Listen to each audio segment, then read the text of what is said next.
एक फूल वाला जो बन गया व्यापारी। एक छोटे से शहर के रेलवे स्टेशन पर राजू नाम का एक गरीब व्यक्ति भीख मांगकर अपना गुजारा करता था। हर दिन वह यात्रियों से कुछ पैसे मांगता और उसी से उसका पेट भरता था। एक दिन जब वह यूं ही भीख मांग रहा था, तभी उसकी नजर एक ऊंचे कद सूट बूट पहने व्यक्ति पर पड़ी। उसे देखकर राजू ने सोचा, यह तो बड़ा अमीर लगता है, शायद कुछ अच्छा देगा। राजू उसके पास गया और बोला, साहब कुछ मदद कर दीजिए। वो व्यक्ति मुस्कुराया और बोला, तुम हमेशा मांगते ही रहते हो, क्या कभी किसी को कुछ दिया भी है?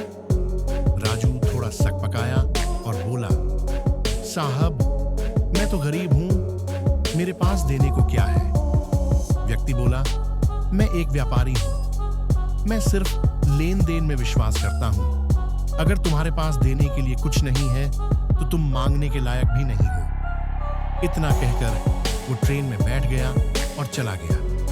राजू उसकी कई बातों में खो गया। उसे लगा कि शायद लोग इसलिए उसे ज्यादा भीख नहीं देते क्योंकि वह उनके बदले कुछ नहीं देता। लेकिन फिर उसने सोचा, मैं तो भिखारी हूं, आखिर दे भी क्या सकता हूं। 2 दिन तक वह इसी सोच में डूबा रहा, पर कोई हल नहीं निकला। तीसरे दिन जब वह स्टेशन पर बैठा था तो उसकी नजर स्टेशन के पास खिले हुए सुंदर फूलों पर पड़ी। उसने सोचा, क्यों ना मैं लोगों को भीख के बदले फूल दे दिया करूं। उसे यह विचार बहुत अच्छा लगा। उसने कुछ फूल तोड़े और भीख मांगने चला गया। अब जब भी कोई उसे भीख देता, वह उसके बदले उसे एक सुंदर फूल दे देता। लोग उन फूलों को मुस्कुराकर रख लेते थे। धीरे धीरे राजू को ज्यादा लोग भीख देने लगे। वह रोज नए फूल तोड़ता और उन्हें लोगों में बांटता।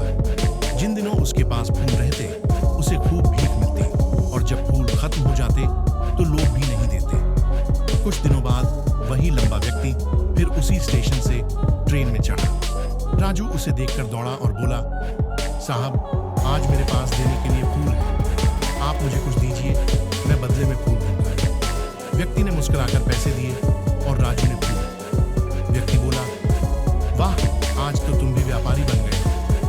राजू के चेहरे पर चमक आ गई, उसकी आंखें भर आईं। उसने आसमान की ओर देखकर जोर से कहा, मैं भिखारी नहीं हूं, मैं तो व्यापारी हूं, मैं भी बड़ा बन सकता हूं। लोगों ने उसे देखा और सोचा, शायद वह पागल हो गया है। लेकिन अगली सुबह से वह स्टेशन पर कभी नहीं दिखा। 6 महीने बाद वही स्टेशन।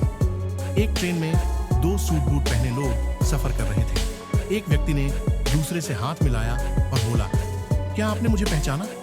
दूसरा व्यक्ति बोला, नहीं, शायद हम पहली बार मिल रहे हैं। पहला व्यक्ति बोला, नहीं, हम तीसरी बार मिल रहे हैं। पहली बार आपने मुझे कुछ देने से इनकार किया था, दूसरी बार मैंने आपको फूल दिए थे, और आज मैं एक फूलों का व्यापारी हूं। दूसरा व्यक्ति चौंक गया और बोला, अरे याद आ गया, तुम वही भिखारी हो, लेकिन अब ये सूट बूट में कैसे? राजू मुस्कुराया और बोला, अब मैं फूलों का एक बड़ा व्यापारी हूं। आपके बताए उस एक नियम ने मेरी सोच बदल दी कि देने से ही पाने की शुरुआत होती है।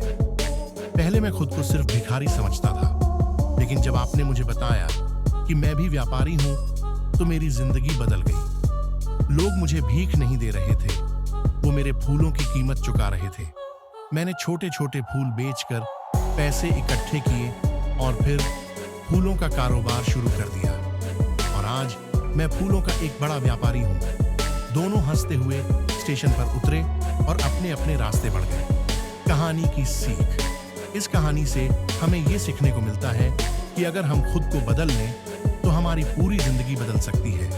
जो देता है वही पाता है, यह प्रकृति का नियम है। अगर आप खुद को छोटा समझेंगे तो आप कभी बड़ा नहीं बन पाएंगे। बड़ा बनने के लिए सबसे पहले अपनी सोच को बड़ा करना होता है। याद रखिए, सफलता आपके सोचने के तरीके में छुपी होती है। अपना आत्मसम्मान जगाइए, सोच को ऊंचा बनाइए, और सफलता आपके कदम चूमेगी।